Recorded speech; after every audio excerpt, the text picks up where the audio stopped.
அள்ளிக் கொடுப்பார் ராகு.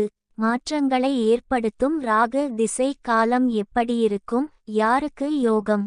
திடீர் பணவரவு. எதிர்பாராத யோகத்திற்கு சொந்தக்காரர் ராகுதான். ஒருவருக்கு திடீரென்று ராஜயோகம் வரும். வருமானம் அள்ளி கொட்டும். அவருக்கு ராகு திசை வந்திருக்கும். தசை என்பது மனிதனின் வாழ்நாட்களில் கிரகங்கள் ஆட்சி செலுத்தும் கால அளவு. மொத்தம் 9 தசை இருக்கின்றன. இந்த தசை காலம் மொத்தம் 120 ஆண்டுகள். ஒவ்வொரு தசைக்கும் 9 கிரகங்களும் 9 புத்திகளாக ஆட்சி செலுத்துகின்றன. ராகு திசை ஒருவருக்கு 18 ஆண்டுகள் நடைபெறும். இந்த 18 ஆண்டுகளில் ராகு நல்ல நிலையில் இருந்தால் அவரை மிகப்பெரிய செல்வந்தராக மாற்றுவார். குப்பை மேட்டில் இருப்பவரை கூட கோபுரத்தில் அமர வைப்பார். அந்த அளவிற்கு ராகு கொட்டிக் கொடுப்பார். ராகுவை போல கொடுப்பாருமில்லை, கேதுவை போல கெடுப்பாருமில்லை என்பார்கள். ராகு எதை கொடுத்தாலும் அள்ளி கொடுப்பார்.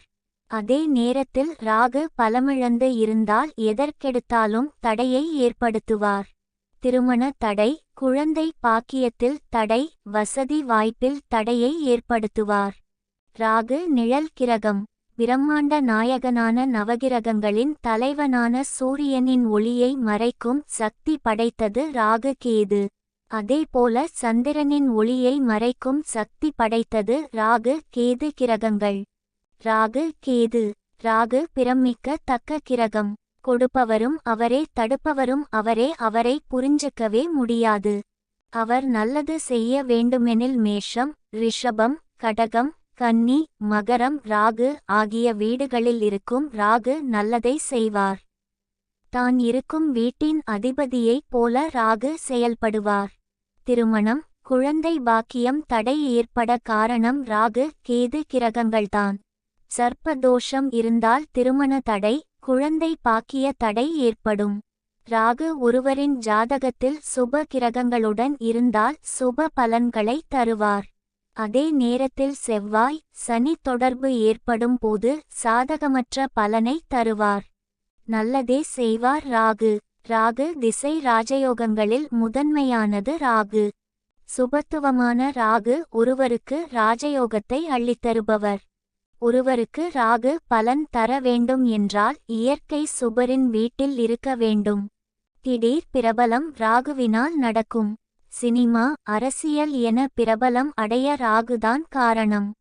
குரு, சுக்கிரன், வளர்பிறை, சந்திரன், புதன் வீட்டில் அமரும் போது அவர்களின் காரகத்தை செய்வார். மேஷம், ரிஷபம், கடகம், கன்னி, மகரம் ஆகிய 5 இடங்களில் இருக்கும் ராகு சுயமான நன்மை செய்வார். சுபர் தொடர்பு இருந்தால் மேன்மையான பலன் கிடைக்கும். ராகுவை குரு பகவான் பார்த்தால் அவர் கெடுதல் செய்ய மாட்டார். மிகச்சிக்கலான காலகட்டத்தில்தான் கெடுதல் செய்வார். சுக்கிரன், புதன், சனி ஆகிய கிரகங்களில் லக்னகங்களான ரிஷபம், துலாம், மிதுனம், கன்னி, மகரம், கும்பம் சனியின் நண்பர்களான சுக்கிரன், புதன் லக்னங்களுக்கு ராகு திசை நல்லது செய்யும், கெடுதல் செய்யாது. அற்புத பலன் தரும் ராகு. ஒருவரின் ஜாதகத்தில் 6ஆம் இடமான ருண ரோக சத்ருஸ்தானத்தில் இருக்கும் ராகு பலமற்ற நிலையில் இருந்தால் சில நேரங்களில் கெடுதல் செய்யும். வம்பு, வழக்கு, நோய், கடன் போன்ற பலன்களை கொடுப்பார்.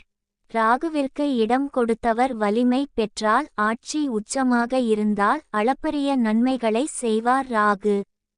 தர்ம கர்மாதி எனப்படும் 9-10 இடங்களில் இருந்தால், சாரம் பெற்று அமர்ந்தால் அம்சமான பலன்களை கொடுப்பார். கடல் கடந்து செல்லும் யோகம். நல்லவன் கெட்டவன் என்று ராகு பார்ப்பதில்லை. பூர்வ புண்ணியத்தை இந்த ஜென்மத்தில் எந்த வயதில் அனுபவிக்கப் போகிறீர்கள் என்று உணர்த்துபவர் ராகுதான். பணம் கூரையை பிச்சிக்கொண்டு கொண்டும் என்று சொல்வது அவருக்கு சரியாக இருக்கும். ராகு திசை நடந்தால் கடல் கடந்து வெளியே செல்லுதல், வெளிநாடு செல்லும் யோகத்தை தருவார். வெளிமாநிலம் போய் பொருள் தேட வைப்பார். புத்திசாலித்தனமான தன லாபத்தை தருவார். உங்களுக்கு வருமானத்தை கொட்டுவார். அந்த அளவிற்கு கொடுத்து உங்களை திக்கு முக்காட வைப்பார்.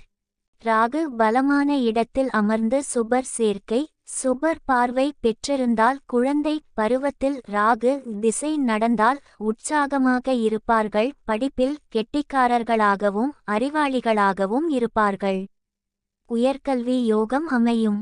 மத்திம வயதில் ராகு திசை நடந்தால் பணவருமானம் அதிகரிக்கும். கொடுக்கும் ராகு கூரையை பீத்துக்கொண்டு கொடுப்பார்.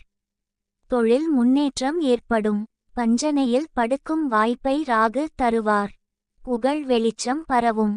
என்ன செய்வார் ராகு? ராகு திசையில் ராகு புத்தி 2 வருடம் 8 மாதம் 12 நாட்கள் நடைபெறும். ராகு பலம் பெற்று அதன் சுயபுத்தி காலங்களில் மனதில் நல்ல உற்சாகமும் எடுக்கும் காரியங்கள் யாவற்றிலும் வெற்றியும் அரசு வழியில் ஆதரவும் செய்யும். ராகு பலமிழந்திருந்தால் மனநிலையில் பாதிப்பு, தீராத நோயினால் அவதிப்படும் நிலை ஏற்படும். ராகு திசையில் குரு புக்தியானது 2 வருடம் 4 மாதம் 24 நாட்கள் நடைபெறும். ஜாதகத்தில் குரு பகவான் பலம் பெற்று அமையப் பெற்றால் பணவரவும் சமுதாயத்தில் பெயர் புகழ் செல்வம் செல்வாக்கு உயரும். குருபகவான் பலமிழந்து அமையப் பெற்றால் புத்திர பாக்கியம் தடை ஏற்படும். குடும்பத்திலுள்ளவர்களுக்கு நோய்கள் உண்டாகும். சொத்துக்கள் வாங்கலாம். ராகு திசையில் சனிபுத்தியானது 2 வருடம் 10 மாதம் 6 நாட்கள் நடைபெறும். சனி பகவான் பலம் பெற்றிருந்தால் சுகமான வாழ்க்கை, சுப நிகழ்ச்சிகள் கைகூடும்.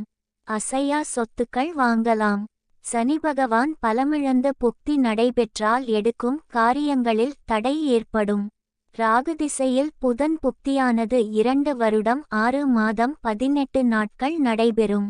புதன் பகவான் பலம் பெற்று அமைந்திருந்தால் நல்ல வித்தைகளிலும் கல்வி நிலையிலும் உயர்வு ஏற்படும்.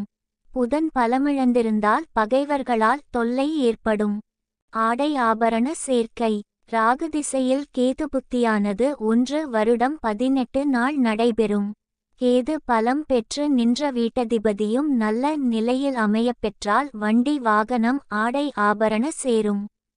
கேது சரியில்லாத நிலையில் இருந்தால் கணவன் மனைவியிடையே பிரச்சனை ஏற்படும். ராகு திசையில் சுக்கிரபுத்தி 3 வருடங்கள் நடைபெறும். சுக்கிரன் பலம் பெற்றிருந்தால் அரசு வழியில் உயர் பதவிகள், உத்தியோக நிலையில் உயர்வு, புகழ் பெருமை உண்டாகும். சுக்கிரன் பலமிழந்திருந்தால் பெண்களால் அவமானம், பணநஷ்டம், இல்லற வாழ்வில் பாதிப்பு ஏற்படும். உயர்பதவிகள் வரும். ராகு திசையில் சூரிய புக்தி 10 மாதம் 24 நாட்கள் நடைபெறும். சூரியன் பலம் பெற்றிருந்தால் அரசு வழியில் உயர் பதவிகள் கிடைக்கும். சூரியன் பலமிழந்திருந்தால் தலைவலி, இருதய கோளாறு, தொழில் வியாபாரத்தில் நஷ்டம், குடும்பத்தில் நிம்மதியற்ற நிலை ஏற்படும். ராகு திசையில் சந்திர புக்தி 1 வருடம் 6 மாதம் நடைபெறும். சந்திரன் பலம் பெற்றிருந்தால் எடுக்கும் காரியங்களில் வெற்றி, கடல் கடந்து அந்நிய நாட்டிற்கு சென்று சம்பாதிக்கும் வாய்ப்பு ஏற்படும். சந்திரன் பலமிழந்திருந்தால் தாய்க்கு கண்டம், தாய் வழி உறவுகளிடம் பகை ஏற்படும். உடன் பிறந்தவர்களால் நன்மை. ஜாதகத்தில் செவ்வாய் பலம் பெற்றிருந்தால் பூமி, மனை, வீடு, வண்டி வாகன யோகம் அமையும். தனதானிய சேர்க்கைகள் அதிகரிக்கும். நல்ல உடல் ஆரோக்கியம், உயர் பதவிகள் கிடைக்கும். செவ்வாய் பலமிழந்திருந்தால் உடல் நலத்தில் பாதிப்பு, தொழில் உத்தியோகத்தில் விண் பிரச்சினை வரும். ஜாதகத்தில் 6ஆம் வீடு 8ஆம் வீடுகளில் சனி செவ்வாய் இருந்து ராகு திசை நடக்கும் காலங்களில் ஜாக்கிரதையாக இருப்பது அவசியம். ஒருமுறை காளஹஸ்தி சென்று காளத்திநாதரையும் அன்னை ஞானபிரசன்னாம்பிகையை தரிசனம் செய்து வரலாம்.